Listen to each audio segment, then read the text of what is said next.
comme tu disais une fois où tu dans une course, il y avait un concurrent qui était vraiment très, très près derrière toi et tu pensais qu'il était en duo, donc ce n'était pas un concurrent pour toi dans ta course, hein, c'était pas la même catégorie. En fait, finalement, il était parti en solo. Donc c'était bien un concurrent, mais tu n'en avais absolument pas conscience. Donc tu as fait ton truc, quoi.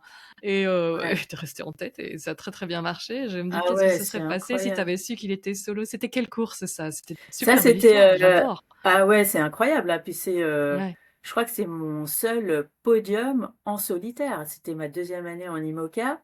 C'était une Mmh. course où il y avait quand même beaucoup de manœuvres parce que c'était une course en manche où il y avait plein de bouées à contourner, enfin, il y a vraiment plein de trucs, plein d'actions. Et en général, pour moi, c'est plus difficile parce que physiquement, bah, j'ai du mal à hisser les voiles, ça prend plus de temps. Et quelqu'un qui est plus costaud, un homme aguerri, ben, il va gagner au moins sur les manœuvres. Donc c'est vrai Mmh.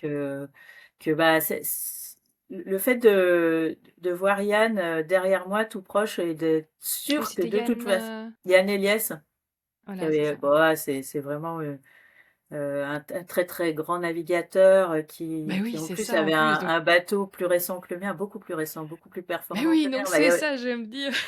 il y avait «Oh, vous aucune venez de là, c'est raison. pas grave, il est Ouais, que 2.